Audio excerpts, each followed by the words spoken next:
Orang Jerman ngomongnya udah. Ada yang suka lemot? Sering ya.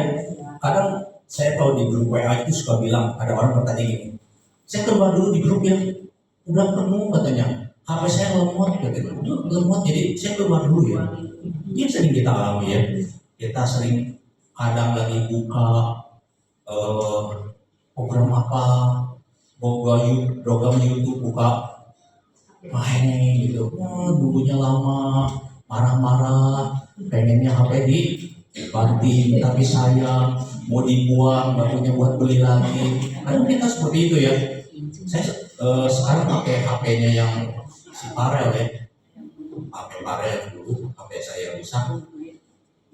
Itu kerasa gitu, perbedaan antara HP saya sama HP Parel itu, memori apanya, jadi sering ngomong gitu. Kadang kalau saya mau transfer gitu ya, transfer pakai permata, nggak tahu nomor rekeningnya, lihat di WA, balik lagi ke, pas balik lagi ke permatanya, ketutup lagi, harus pulang dari awal lagi. Kadang saya sampai marah-marah, sampai nggak tahu itu HP saya yang lemot atau program permatanya yang error gitu ya. Pokoknya sering gitu, saya ngalamin itu.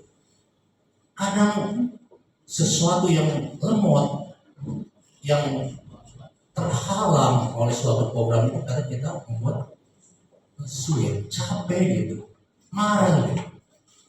Nah, karena itu juga dialami oleh tubuh kita. Kita mungkin tetap beraktivitas, kita tetap datang ke gereja.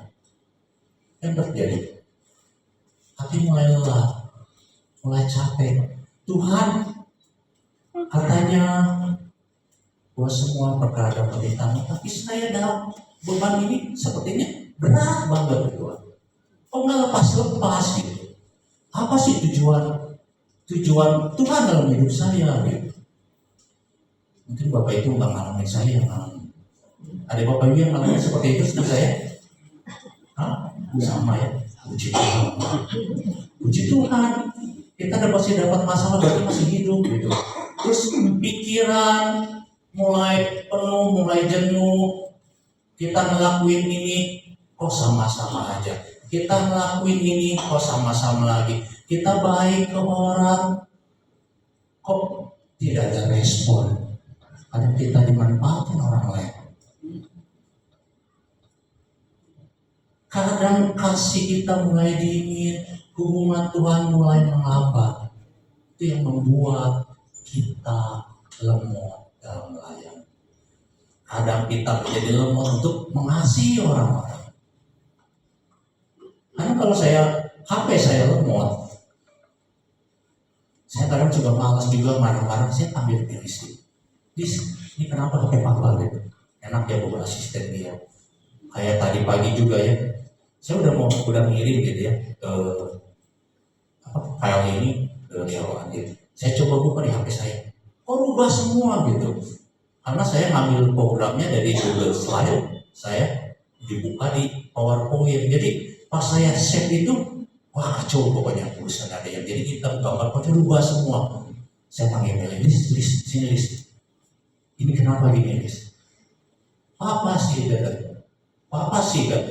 Kalau editnya di Google Slide. Saya kan karena ya udah biasa PowerPoint ya udah lah gitu kan. Kenapa nggak di Canva? Canva sedikit kata Batu punya apa? Template-nya sedikit kata Batu. Jadi saya nggak berbayarnya. Nah, saat kita mungkin HP kita lewat, di suatu saat kita bisa ngerjain sendiri. Karena kita tidak bisa, kita bisa minta tolong. Demikian hidup kita. Saat hidup kita, mungkin kita merasa tidak bergairah dalam pelayanan, tidak bergairah dalam membaca Alkitab, mungkin tidak bergairah dalam pelayanan. Ada satu pribadi yang dapat memperbarui, yang menguatkan kita, itu namanya Roh Kudus. Hari ini firman Tuhan hari ini itu dengan judul diperbaharui oleh Roh Kudus setiap waktu, setiap saat, setiap hari. Kita akan belajar bagaimana sih bahwa Roh Kudus itu dapat memperbarui hidup kita. Buat apa dia memperbarui hidup kita? Dan bagaimana yang akan kita lakukan untuk Roh Kudus bisa memperbarui hidup kita? Kita baca firman Tuhan hari ini dari Titus 3 ayat 4 sampai 6. Kita baca bersama-sama ya. Bisa? Kebaca semua? Kalau tidak kebaca bisa buka di HP. Oke, kita baca bersama-sama ya. Titus 3 ayat 4 sampai 6. Tetapi ketika nyata kemurahan Allah, juru selamat kita dari kasih-Nya kepada manusia, sekali lagi ayat 5-nya, pada waktu itu Dia telah menyelamatkan kita bukan karena perbuatan baik yang telah dilakukan, tetapi karena rahmat-Nya oleh pemanggilan kelahiran kembali dan oleh pembaharuan yang dikerjakan oleh Roh Kudus yang sudah dilimpahkannya kepada kita oleh Yesus Kristus Juru Selamat kita. Ayat ini menyatakan bahwa apa? Segala perbuatan baik kita, keselamatan kita itu bukan hasil usaha kita, tetapi apa katanya? Kemurahan Allah. Karena tahu bahwa Tuhan mengetahui seluruh hidup kita, bahwa apa yang kita kerjakan dalam hidup kita tidak ada yang baik. Karena kita sudah masuk dalam dosa. Natur kita adalah dosa. Dan bagaimana supaya kita bisa menghadapi semuanya itu setelah kita diselamatkan oleh Tuhan, oleh anugerah kita, bagaimana kita dibaharui, yaitu dengan oleh Roh Kudus. Karena Yesus sejak naik ke surga, Tuhan telah memberikan Roh Kudus sebagai penolong. Amin. Sebagai penolong itu Pak Andreas ya, penolong itu seperti apa Pak? Dijelasin kemarin ya. Sebagai apa Pak? Paketos ya. Kalau kemarin lagi pertama Pak Gembala, Roh Kudus itu, kalau kita Roh Kudus itu nggak diisi, kita seperti baterai nggak dicas. Kalau baterai itu seperti bilang apa katanya, seginya menyetir katanya. Kita dikendalikan oleh Kudus. Nah, oke. Apa sih kata diperbarui? Diperbarui ini tidak sama dengan diperbaiki. Kalau ini dalam bahasa aslinya itu, kalau diperbaiki itu bisa kita punya ini di tembok gereja mungkin ya, cat ya. Tembok gereja kita kan jelek ini yang berjamur gitu ya, bahasa-bahasa itu. Kalau diperbaiki, ya udah hanya dikoas supaya tidak kelihatan rusaknya. Tapi kalau diperbaharui itu bukan hanya sekedar dicat, tetapi si temboknya itu, si lapisan semennya itu dia dikikis, ditembok ulang, udah ditembok lengkap langsung dicat. Jadi kalau dibangun itu dari dalamnya, kalau diperbaiki hanya luarnya. Kalau diperbaiki biasanya akan rusak kembali. Tapi kalau diperbaharui, temboknya ini diganti, dikupas, ditutup, dicat ulang, dia tidak akan rusak. Jadi perbedaan antara dibaharui dan diperbaiki adalah beda. Perbaiki adalah hanya luarnya saja, dalamnya tidak. Tetapi kalau diperbaharui, yaitu dari dalam diperbaiki, diganti dalamannya, baru luarnya diganti. Dan juga dibaharui ini bukan proses sekali jalan gitu, seperti kita kelahiran baru, seperti kita percaya kita sekali jalan. Kita percaya Roh Kudus yang bantu kita. Tapi pembaharuan ini adalah suatu proses tiap hari, setiap saat, terus Tuhan kasih tahu kita, Roh Kudus yang membantu kita. Dalam 2 Korintus 4 ayat 16. Sebab itu kami tidak tawar hati, tetapi meskipun manusia lahir yang kami semakin merosot, namun manusia batinnya kami dibaharui dari sehari ke hari. Paulus mengatakan bahwa pembaharuan hidup kita terus setiap saat. Ada suka nanya, Pak, ini kenapa katanya? Kenapa nih Pak? Lemak di sini kok bilang katanya. Aku makan udah dikurangi, aku olahraga tiap hari. Jawabannya apa? Hah? Jawab saya gini, hey, tahu nggak itu lemak itu jadinya berapa lama sehari? Lemak yang di tubuh kita jadinya berapa lama di sini? Berlangsung sudah lama. Kamu prosesnya menumpuk lemak itu lama, pengen hilang dalam sehari nggak mungkin. Itu perlu proses terus setiap hari. Kita kurangin mungkin 1 gram, 2 gram, setengah kilo. Sama saya juga sekarang, saya tahu itu, wah saya kegemukan nih, saya kurangin. Pengennya apa? Saya dalam mungkin udah 2 minggu ini, 3 minggu ini makan sampai jam dari malam nggak makan sampai makan jam 3, jam 4 gitu, kadang jam 2 gitu. Kalau melihat timbangan, apa turun capek. Emang terus sedikit itu 2 ons setiap hari. Itulah proses gitu, sama gitu. Kalau bahwa pembaharuan dalam hidup kita itu memerlukan step by step setiap hari. Kenapa? Karena itu sudah mendarah daging dari kita. Dalam hidup kita, apa yang dalam hidup kita mungkin kepahitan yang membuatkan kita menjadi pelayanan berkurang. Apalagi kasih. Yang tidak punya kasih, mungkin Allah menolong, itu sudah lama menumpuk sama kita. Kita harus setiap hari dibaharui oleh Tuhan. Tuhan kasih pencerahan, jangan takut. Mungkin masalah dalam hidup kita membuat kita lemot, membuat kita tidak bergairah. Masalah itu terus kita tumpuk terus. Kita tidak bisa hilangkan dalam sehari. Kita butuh proses perjalanan bersama Tuhan. Jadi berbaharui ini bukan proses sekali seperti apa yang membalikkan tangan seperti sulap langsung hilang, tapi ini memerlukan suatu proses. Jadi kita dalam proses ini kita harus tetap kuat, tetap tabah, dan ingat segala sesuatu berpikir bagi Tuhan. Tuhan bekerja dalam hidup kita. Nah, kita kembali ke dalam kitab Titus ini. Kenapa sih Paulus ini berbicara pada orang-orang Kristen di Kreta ini yang baru percaya ini? Dan pada Titus, jadi Paulus sempat ke Kreta ini, pelayanan Titus ini di pulau Kreta ya. Di Kreta kalau sekarang itu mungkin salah satu pulau di Yunani ya. Sesudah lama dia pulang dan dia kasihkan surat Titus kepada ini supaya kamu bisa memperbaiki hidup orang-orang Kreta ini. Isinya di sini apa katanya di ayat di pasal pertama, seorang penatua harus apa-apa gitu. Nah, apa sih yang terjadi di sana?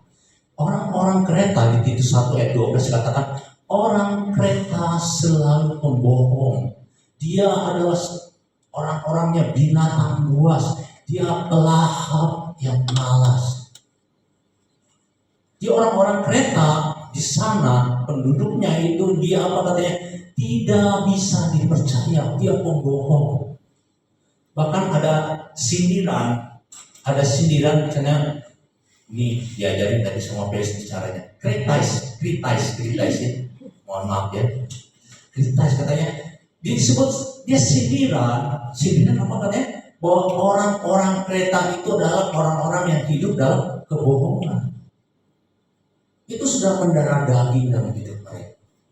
Terus apa yang ditanya? Binatang buas. Dia hidupnya kasar.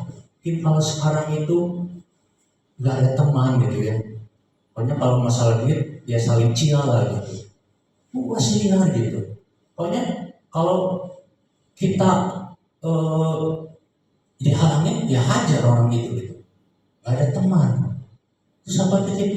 Pelahap, pemalas. Jadi orang-orang Kreta saat itu adalah orang-orang yang tidak bertanggung jawab. Begitulah dunia saat itu, kondisi orang-orang di Kreta di sana. Benar-benar suatu kebobrokan yang ada di orang-orang Kreta ini. Dan kebobrokan ini bukan hanya ada di luar gereja, tetapi di dalam gereja pun ada.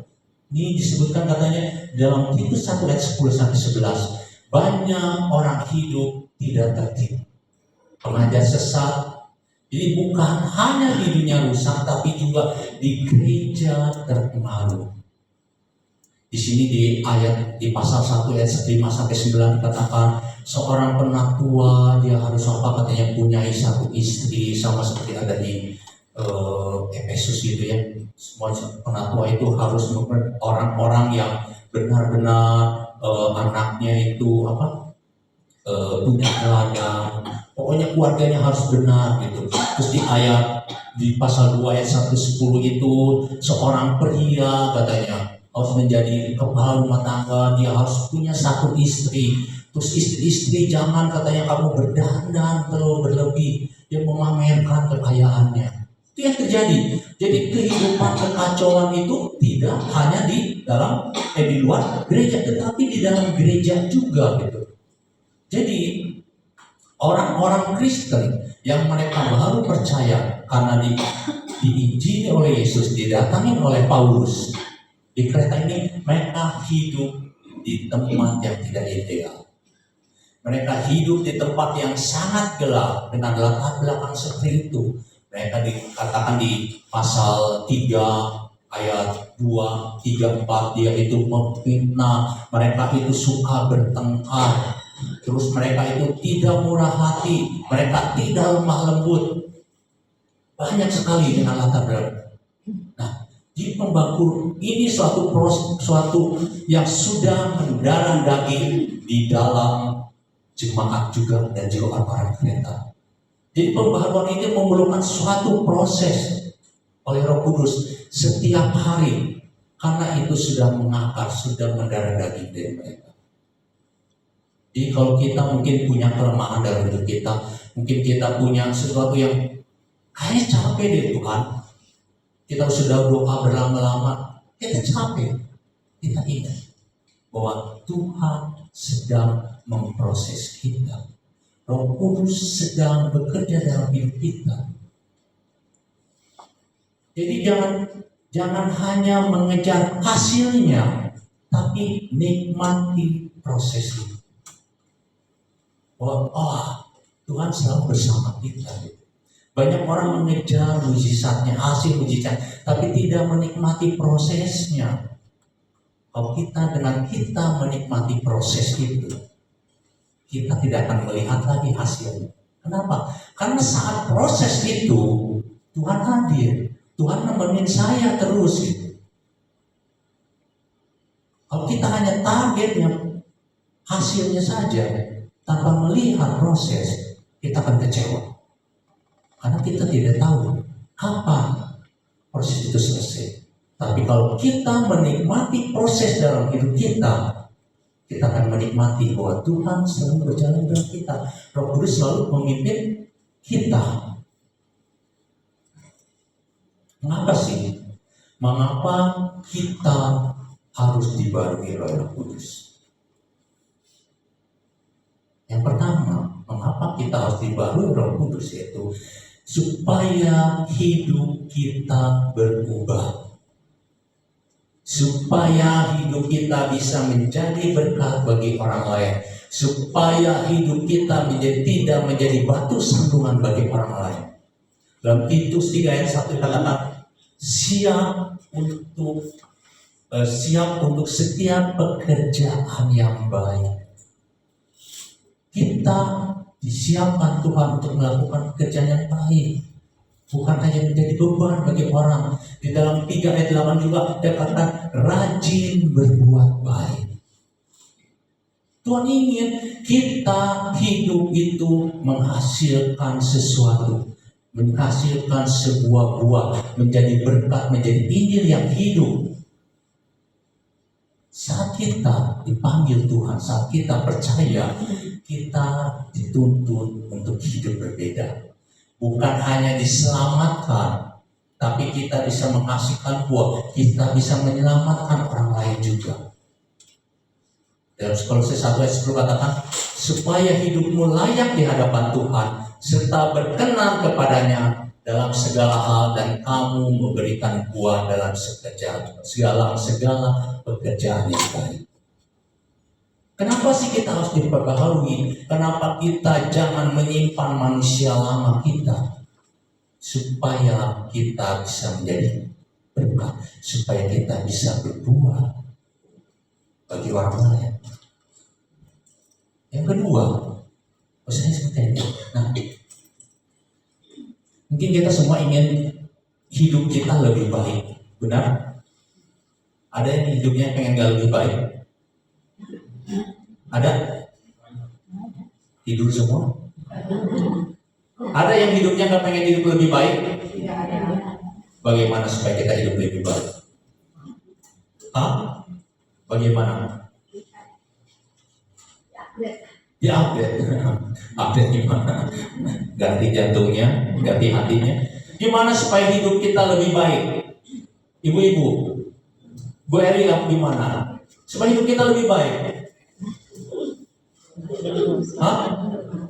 Yang pasti ya, kalau saya pengen hidup lebih baik, apa? Makan dijaga kan? Iya kan? Makan dijaga. Terus apa lagi? Olahraga. Terus apa lagi? Cari uang kan? Bekerja. Oh iya, bekerja ya. Buat ngasilin uang. Ya kan? Semua fokusnya pada tubuh. Tapi tubuh itu ini bisa ini ya.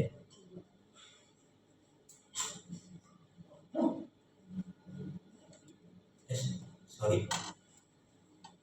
Nah, semua fokusnya pada tubuh. Tubuh itu, hidup kita itu terdiri dari roh, jiwa, dan tubuh. Semua kita untuk lebih baik itu fokusnya pada tubuh. Tapi kita, tubuh itu dipengaruhi oleh jiwa.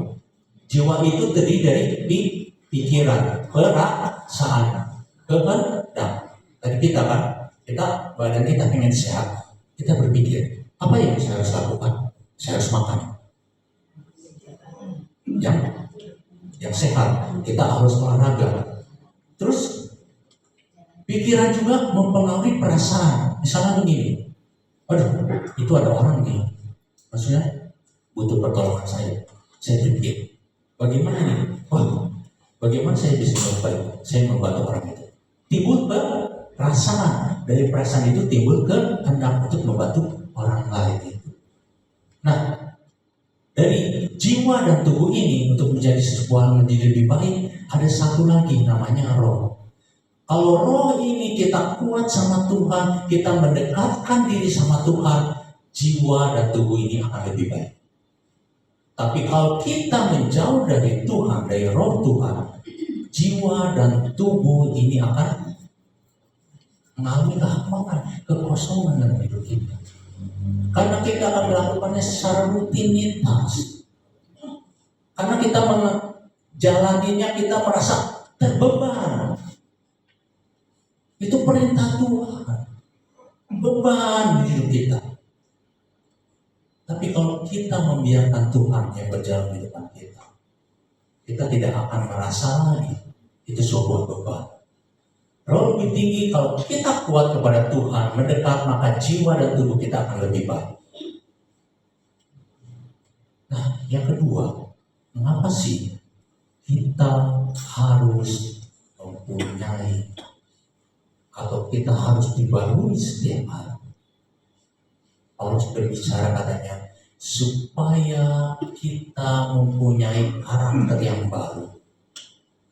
Di dalam Titus 3:2 katakan, selalu ramah dan lemah lembut, tidak menjadi pemfitnah.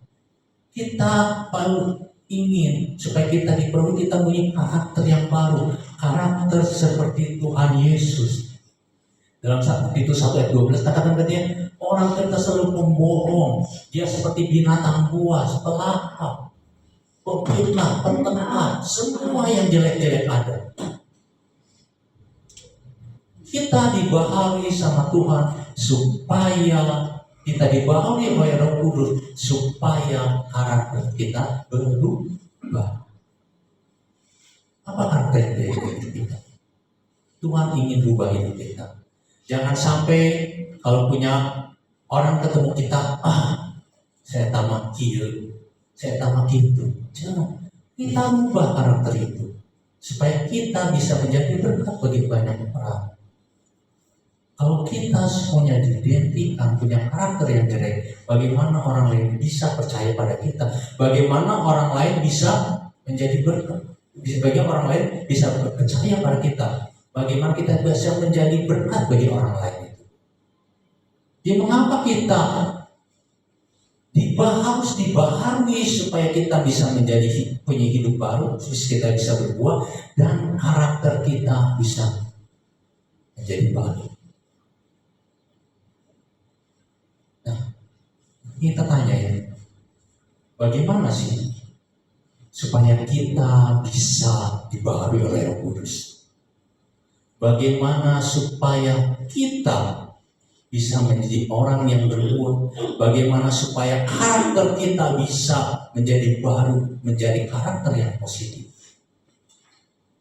Hidup kita diibaratkan seperti apa tadi? Pertama, HP kita. HP kita sering apa? Lemot. Apa yang dilakukan? Saya sering ya, ini sekarang di rumah itu HP saya, laptop saya itu yang Max itu sering lemot gitu. Saya kenapa gitu sering lemot? Saya lihat-lihat, oh kenapa? Mesin memori. Enggak, itu HP-nya, maksudnya laptopnya baru gitu, bagus gitu. Maksudnya komposisinya ya bagus lah gitu ya, yang penting yang keluaran paling baru gitu. Tapi karena saya sering ngomong, Presiden bilang, Pak ini kenapa lemot ya? Ternyata apa?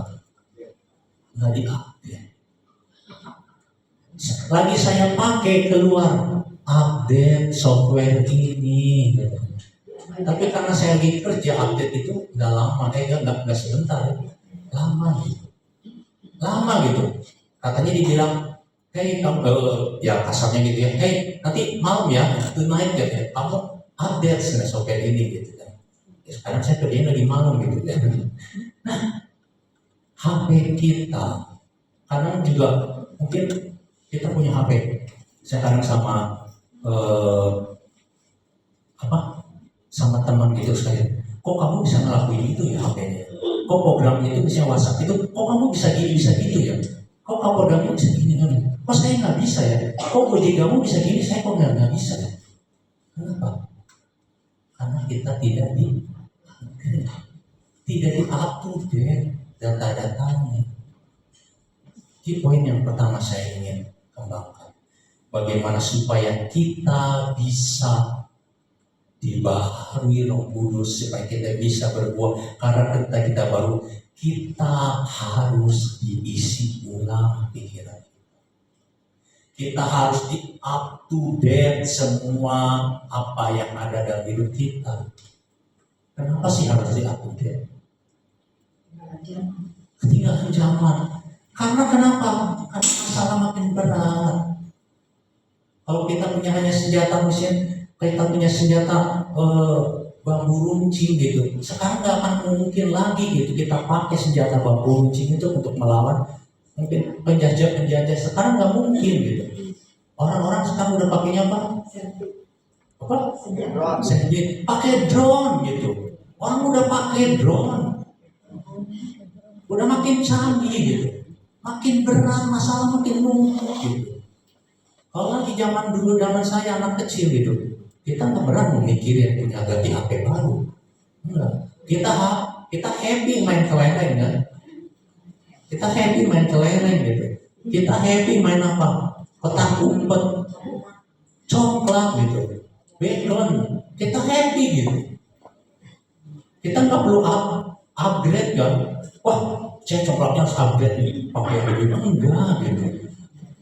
Tapi apa kalau HP sekarang? HP-nya udah lama Pak, benar nggak? Ada yang orang tua ngalamin itu? Ibu pembuat anaknya suka gitu, Ma ini HP-nya udah lama Ma, gitu ya. Makin berat gitu.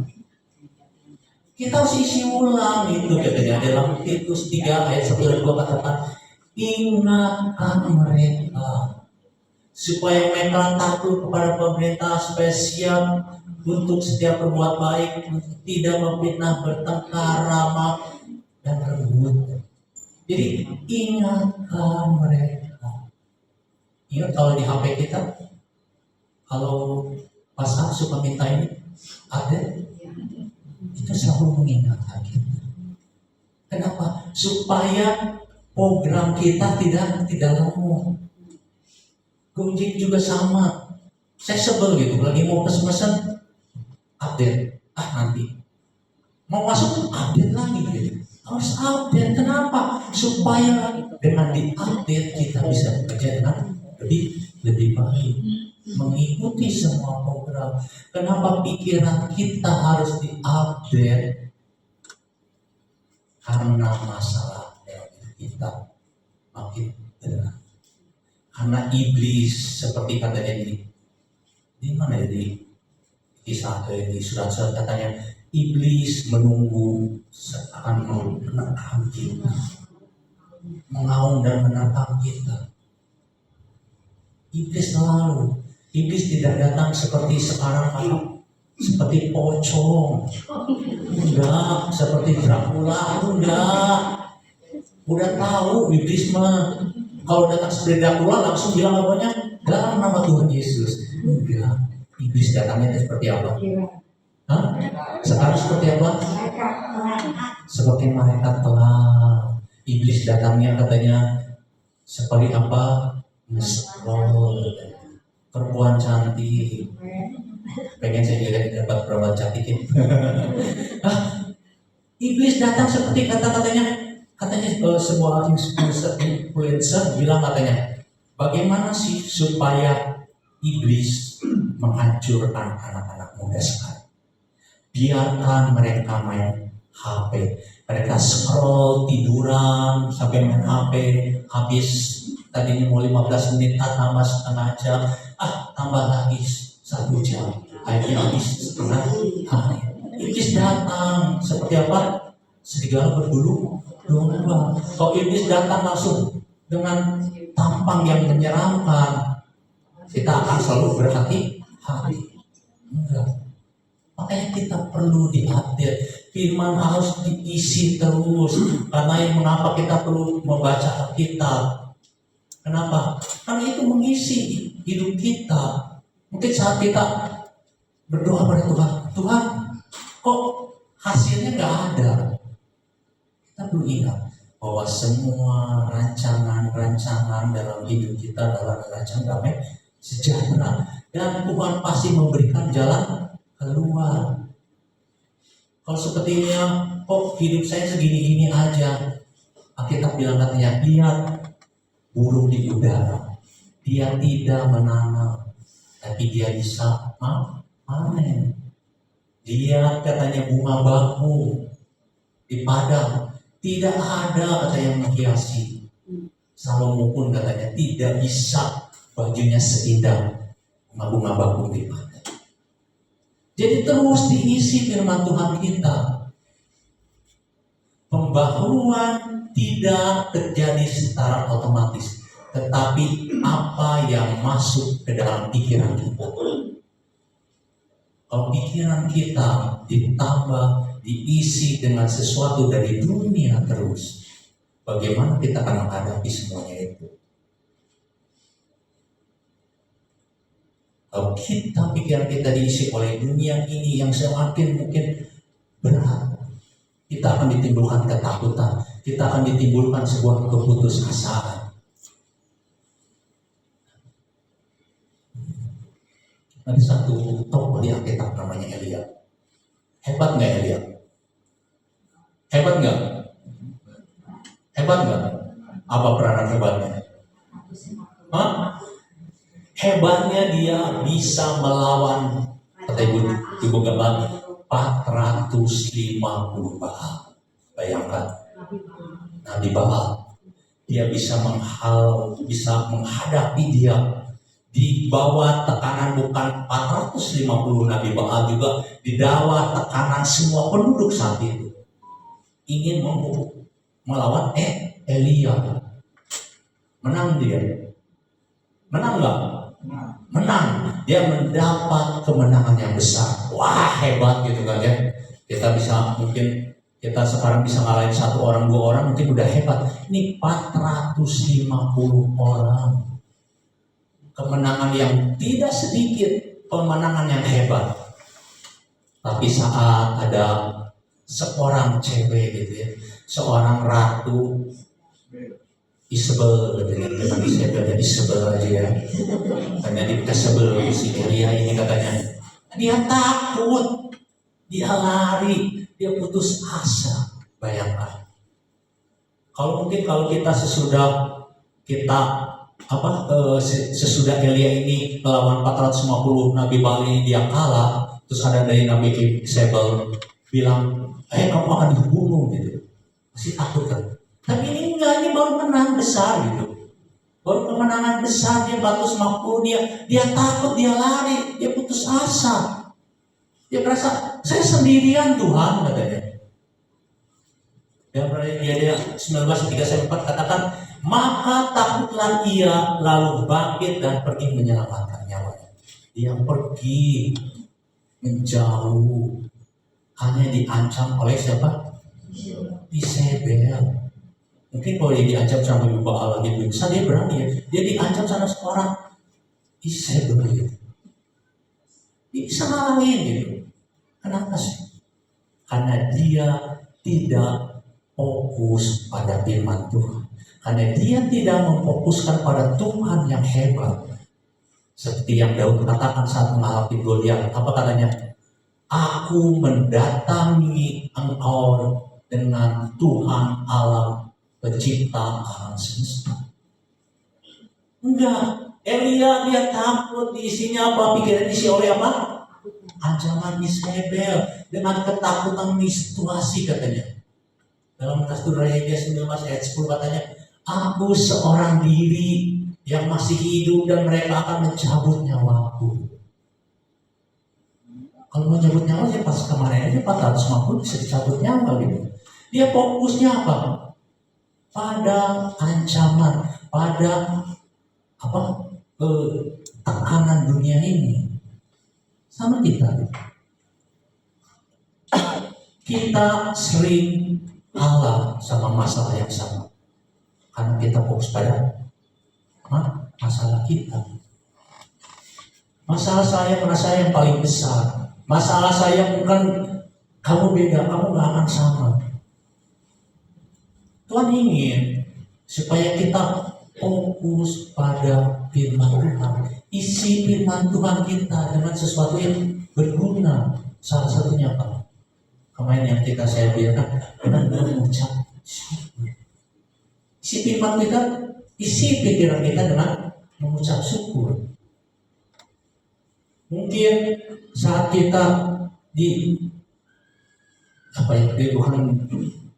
dimanfaatin orang lain, kita dimanfaatin orang lain, kita bersyukur. Tuhan, kenapa saya dimanfaatkan orang? Bersyukur karena kita masih bermanfaat.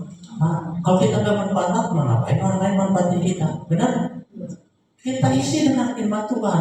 Jadi Elia bukan hilang kuasanya, tetapi dia kehilangan fokus pada firman Tuhan, sehingga pikirannya diisi oleh ketakutan, sehingga pikirannya diisi oleh ancaman-ancaman, sehingga pikirannya diisi oleh masa depan yang sepertinya tidak ada hasilnya. Padahal kita tidak bisa melihat apa yang di depan mata kita. Tuhan melihat jauh ke depan. Mari, supaya hidup kita bisa berbuah, menjadi karakter, bagaimana supaya hidup kita bisa dibaharui oleh Roh Kudus. Isi pikiran kita, isi hidup kita, update hidup kita dengan firman Tuhan. Yang kedua, katakan ini, pembaharuan bukan dimulai dari usaha kita. Kalau kita memulai dengan usaha kita, kita harus sia-sia. Tetapi pikiran yang diisi oleh firman Tuhan dan nanti dikerjakan oleh Roh Kudus. Tetapi kalau pikiran kita, tubuh kita tidak diisi firman Tuhan, bagaimana Roh Kudus dapat berkarya dalam hidup kita? bagaimana kita bisa menghadapi semua masalah-masalah dalam hidup kita yang makin berat ini kalau kita tidak punya firman Tuhan. Mari kita isi hidup kita dengan firman Tuhan. Mungkin pernah saya bicara di khotbah yang minggu lalu. Mungkin Tuhan, saya baca tiap hari Tuhan. Seperti ini nggak ada hasilnya. Pernah berpikiran seperti itu? Hah? Ibu-ibu pernah? Ada ya? Saya kan ingatkan kembali. Bu Edina seminggu yang lalu makan apa ya? Yang lain ingat ada sebulan yang lalu 2 bulan lalu makan apa aja? Ada yang ingat? Hah? Apa? Lupa. Tapi berguna ya begitu. Berguna kan? Kita sehat hari ini. Saya lupa baca Alkitab, lupa makan apa kemarin. Jadi nggak sehat? Enggak kan? Sama firman Tuhan kita juga. Kita baca terus setiap hari, nanti diulang lebih diingatkan lagi. Pasti ada manfaat, pasti ada hasilnya. Ya, hari ini yang kedua, bagaimana sih sebuah HP? Saya sering ngalamin itu ya. Sebuah HP lemot. Kadang kalau saya pas pergi keluar, karena sering moto gitu ya, nggak bisa moto lagi. Ngeheng, buka program ngeheng gitu. Pernah juga WhatsApp saya nanya, Lis, ini kenapa Lis? Kata saya, kok SMS nggak masuk, ada yang WA, chat nggak pada masuk, foto nggak pada masuk. Karena mana? Kenapa sih? Karena memori kita penuh. Memori kita diisi oleh sampah-sampah, diisi oleh foto-foto, oleh apalagi lah pokoknya video-video yang tidak berguna. Jadi bagaimana sih supaya Roh Kudus bisa memperbaiki hidup kita? Buang sampah dalam hidup kita. Singkirkan hal-hal yang tidak perlu dalam hidup kita. Dalam Titus 3 ayat 2-3 dikatakan, janganlah mereka memfitnah, bertengkar, dahulu kita hidup dalam kejahilian. Tidak taat, sesat, hamba hawa nafsu, kedengkian, keji dan membenci. Jadi Paulus menekankan apa sih katanya? Paulus menekankan tinggalkan yang lama-lama itu, tinggalkan yang jelek-jelek dalam hidup kita, jangan simpan terus. Kebencian jangan disimpan terus. Apalagi akar pahit jangan disimpan terus. Apalagi yang menjadi hidup yang sampah-sampah dalam hidup kita. Ada yang orang beda-beda. Kedengkian, akar pahit. Apalagi iri hati. Satu, kebencian. Dulu ingat saya ada tetangga saya gitu ya. Mama saya dulu jualan, saya pernah cerita sini dulu. Mama saya itu jualan dulu di kebun jeruk sini ya.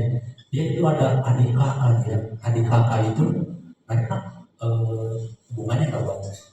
Jadi saat mama saya jual ke satu orang ini, si A ini, mama saya pinter gitu. Saat jual ke orang yang lain ini, dia jual barang ini. Dia bilang ke si tetangga ini, si itu beli ini gitu. Karena ini dia beli lagi. Jadi mami saya beruntung dia bisa dapat 2 jualannya gitu. Semua kehidupan itu. Kebencian apa yang menjadi rekod itu tidak akan menghasilkan buah yang baik. Malah kita akan menjadi beban, akan menjadi sebuah hamper dalam hidup kita. Yang meroboti hidup kita, yang meroboti semua sukacita kita dalam hidup kita. Harusnya kita bisa tenang mungkin kalau ke gereja, tapi karena mikirin si A, saat ketemu, saya gimana ya? Nanti mungkin dia duduk di sebelah itu ya. Nanti dia ada di depan, saya berarti harus ke depan dulu, jangan di belakang, kita harus ke depan. Sibuk sendiri. Padahal orang yang kita bencinya, mungkin yang kita pikirinnya, nggak pikirin itu. Habis energi hidup kita oleh sesuatu yang tidak berguna. Tapi kalau kita misalkan memikirkan, aduh, hari ini saya ke gereja, bagaimana sih saya bisa menjadi berkat bagi orang lain? Oh, saya harus menyalami semua orang. Saya harus kasih senyum sama semua orang. Itu kalau kita tidak membuang sampah-sampah dalam hidup kita, kita tidak membuang apa yang ada dalam hidup kita. Jadi firman itu seperti obat. Kenapa seperti obat? Tadi kan kita diisi oleh firman Tuhan. Si firman Tuhan harus buang semua, harus kamu semua cita. Tetapi obat itu tidak akan berguna bagi kita kalau hanya dibaca, tetapi tidak dilakukan. Supaya obat itu bisa berguna bagi hidup kita, dibaca dan dilakukan. Disuruh baca 1 kali sehari, lakukan baca sehari 1 kali. Suruh 3 kali sehari, lakukan itu. Kita enggak, kita simpan terus sampah itu dalam hidup kita. Simpan, kedongkolan, apalagi dalam hidup kita. Saya tidak menuduh Bapak Ibu, saya juga sama gitu alami. Saya hilangkan itu semua. Belajar. Semua kita tidak ada yang lebih tinggi rohaninya. Kita sama semua di proses Tuhan kita belajar. Mari kita buang seperti HP supaya kita tidak lemot, supaya berfungsi dengan baik. Buang semua memori-memori yang tidak berguna. Sama hidup kita juga supaya hidup kita bisa berbuah, supaya karakter kita bisa menjadi baru.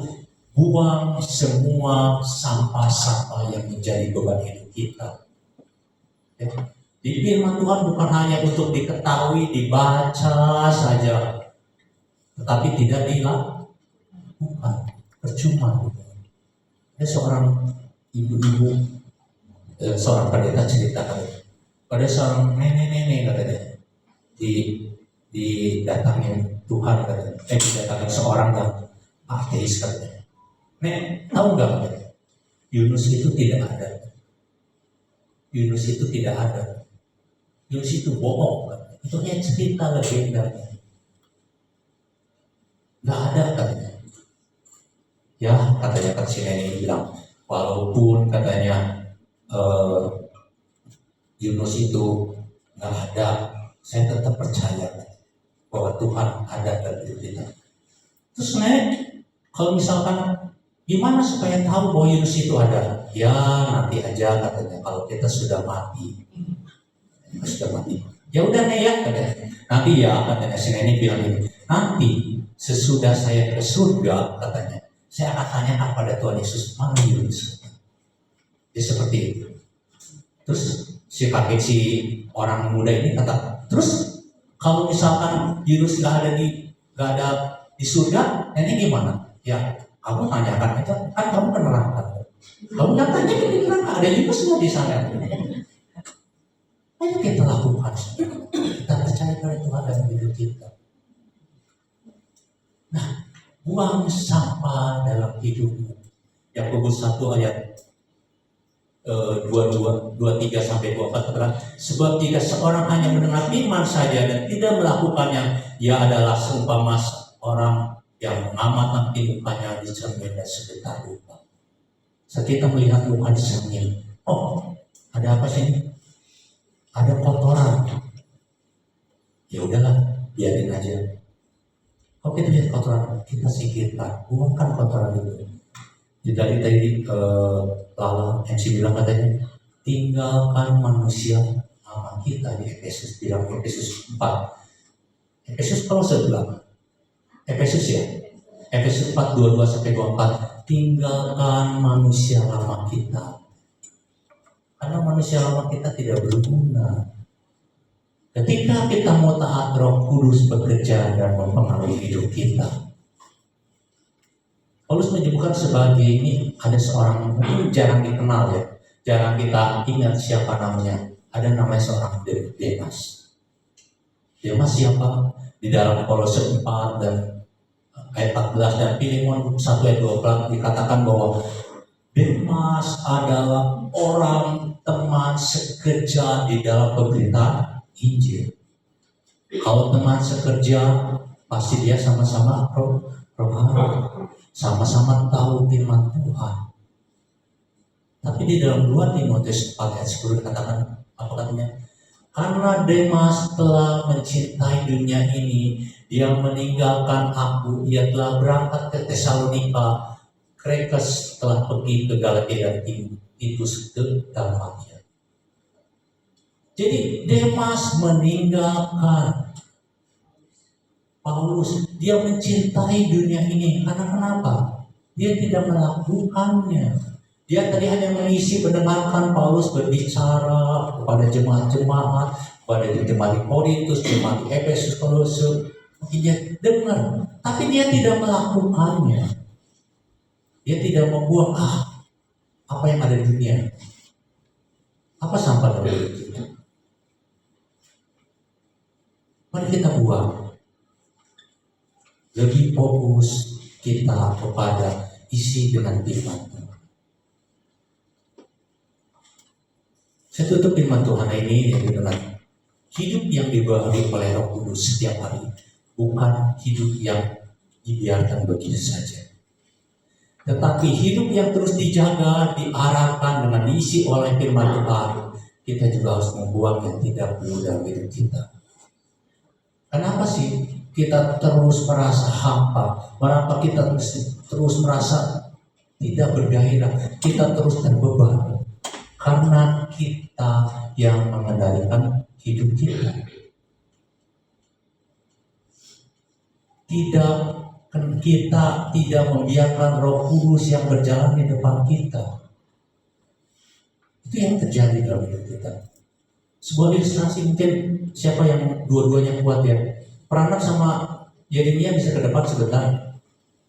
Sorry ya, kasih ilustrasi. Buat saling gendong kan? Sebentar. Saya anggap mungkin Yeremia ini siapa? Seseorang pribadi. Peranak ini Roh Kudus. Ya. Atau ini peranak Roh Kudus ini. Ya oke. Jangan yang besar soalnya. Peranak ini seseorang yang mungkin hidupnya banyak masalah, hidup dan bermain. Dia berjalan sendiri, dia mengatur hidupnya sendiri. Roh Kudus hanya dibiarkan digendong. Coba gendong, Yeremia. Gendong. Coba jalan, gendong ya. Gendong. Coba arahkan kamu kemana? Balik lagi sini. Balik lagi Pak. Pak balik lagi. Enak nggak? Enak nggak?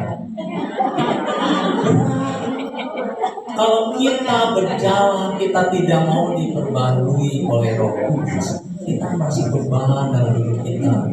Semua masalah dalam hidup kita adalah beban. Coba sekarang kalau pernah digendong sama ini akan dia mau kemana saja.